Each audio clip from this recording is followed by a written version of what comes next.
नमस्कार, all India news मध्ये आपलं सहर्ष स्वागत. मी नजीर मुलानी, ऑल इंडिया न्यूज.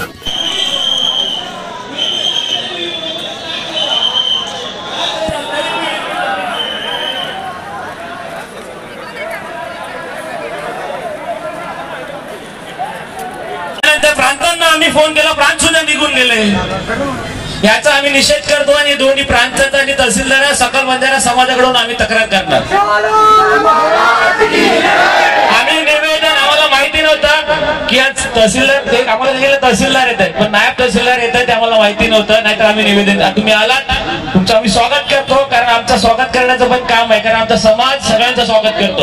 पण निषेध जरूर व्यक्त करतो आणि मी सगळ्यांना सांगतो की न तहसीलदार आहेत, प्रांताची तक्रार झालीच पाहिजे. 4 आमच्या बाई माणसं येतील, त्या ड्रेस मध्ये आहेत, त्यांनी निवेदन द्यावं.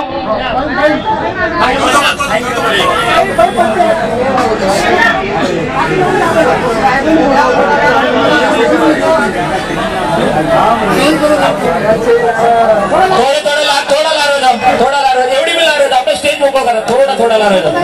चव्हासाहेब आगा होता, रवी भाऊ आगा होता. 4 बाई म्हणते होतं.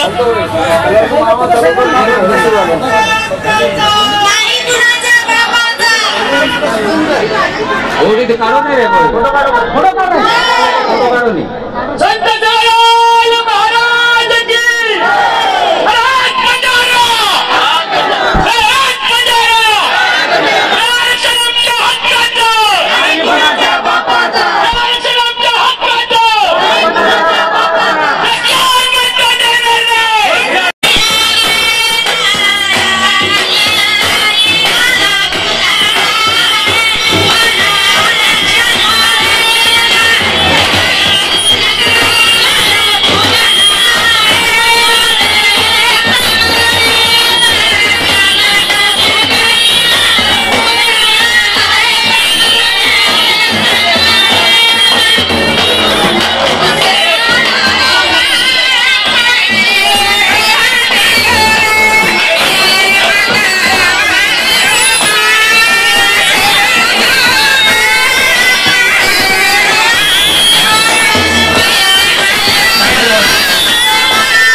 संघर्षाबद्दल एकच म्हणायचं आहे, तर बंजारा समाज हा आजपासून लढत नाहीये, हा पहिल्यापासून संघर्ष करत आलाय. आणि हा संघर्ष चालू होता, पण आमच्या लोकांमध्ये जरा जागरूकता कमी असल्यामुळे हा काही दिवस भटकविमुक्त समाज हा एकत्र व्हायला टाइम लागला. कारण आमच्या समाजात वाचन कमी आहे मेन म्हणजे. आणि आता जे आमचे मोठे बंधू म्हणतो जरांगे पाटील साहेब, त्यांनी जो संघर्ष केला, या संघर्षातून आम्हाला खास म्हणजे प्रेरणा मिळाली. आणि या प्रेरणाच्या आधारे जर आमच्या मोठ्या भावांना तुम्ही हैदराबाद गॅजेटियर प्रमाणे आरक्षण दिलं, तर मग आम्ही लहान भावांनी काय केलं, आम्ही 30 वर्ष ही लढाई लढतोय, पण आमच्याकडे कोण पाहतच नाही. आज ही लढाई कोणा नेत्याने सुरुवात केली नाही, ही महत्वाची गोष्ट आहे. ही लढाई आमच्या घराघरातील गोरवाटी समाजाच्या प्रत्येक सदस्यांनी चालू केलेली आहे. आता हे काही सांगतात तुमच्यात नेते नाहीये. अहो, जी क्रांती जनता करते ना, ते नेते नाही करत. नेत्यांनी जर केलं असतं तर आमच्यावर हे दिवस आलेच नसते.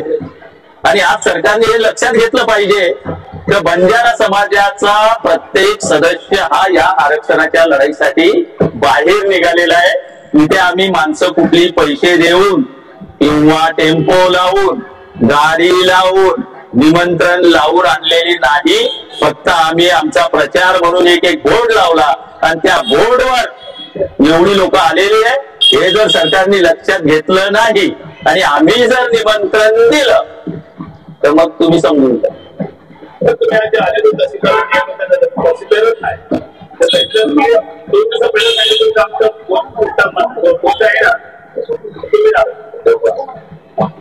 बघा, काही समस्या असतात, समस्या ह्या सांभाळून पण घ्यायला लागतात. आणि आम्ही 28 राज्यांना समजून घेतलेलं आहे, म्हणून आम्ही प्रत्येक राज्यामध्ये आनंदाने राहतो. कोणाशी आमचा वाद नाहीये. त्याच्यामुळे आमचा समाज हा समजदार आहे. काही समस्या असू शकतात, पण आम्ही जेव्हा त्यांच्याकडे गेलो या निवेदन घेऊन, त्यावेळेस त्यांनी जे आम्हाला सहकार्य केलं, मार्गदर्शन केलं, हे पण महत्वाचं आहे ना. असं नाही की झालं गेलं गंगेला मिळालं, असं नाही. आमच्या बरोबर पोलीस प्रशासन असो किंवा इथं महसूल भाग असो किंवा हे सरकारी व्यवस्था असो, आमच्या बरोबर त्यांनी चांगलंच बर्ताव केलेला आहे आणि आम्हाला मार्गदर्शनही केलेलं आहे. त्यांच्याबद्दल मी त्यांचा धन्यवाद देतो. खरं बोलायला जिभेला हिंमत लागते, टाळी वाजवायला गाडी ठीक असते. जय सेवालाल, जय सेवालाल.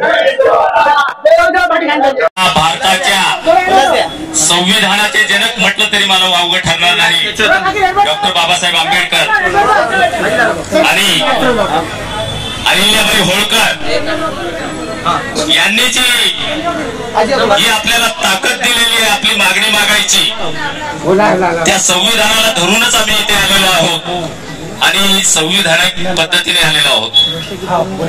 हा लढा एक दिवसाचा नाही, हा लढा गेल्या 30 वर्षापासून चालू समाज आपल्या मागणीसाठी निघालेला आहे, हक्क अधिकारासाठी निघालेला आहे. मित्रांनो, पूजा करून काही मिळत नाही, हक्क अधिकार मिळतात संघर्षाने, आणि तो सण तुम्ही आमचं प्रतिनिधित्व कधीच केलेलं नाही. मित्रांनो, शोकांतिक आहे, हा समाज शांत आहे, प्रत्येक प्रदेशात राहतो, प्रत्येक जाती धर्माशी मिळून राहतो. कधी कुठल्या जाती धर्माला या समाजाने वेठीस धरलं नाही आणि धरलं नाही. पण जर तुम्ही आम्हाला शांततेने दिलं नाही तर आम्ही जंगलातले वाघ आहोत, लक्षात ठेवा. मित्रांनो, पाणी मिळून दिलं, पण पाणी आमचं पिऊन डोळ्यात पाणी कोणाच्या आलं नाही. अरे हाल पाहून माझ्या तांड्याचे तुमचं काहीच का पाणी झालं नाही, तुमचं काहीच का पाणी झालं नाही. मित्रांनो, ही शोकांतिका आहे आणि ही शोकांतिका घेऊन हा माझा बंजारा समाज आपल्या हक्क आणि अधिकारासाठी इथे जमलेला आहे आणि तो वेळेपर्यंत आम्ही हे सोडणार नाही, हे लक्षात असू द्या.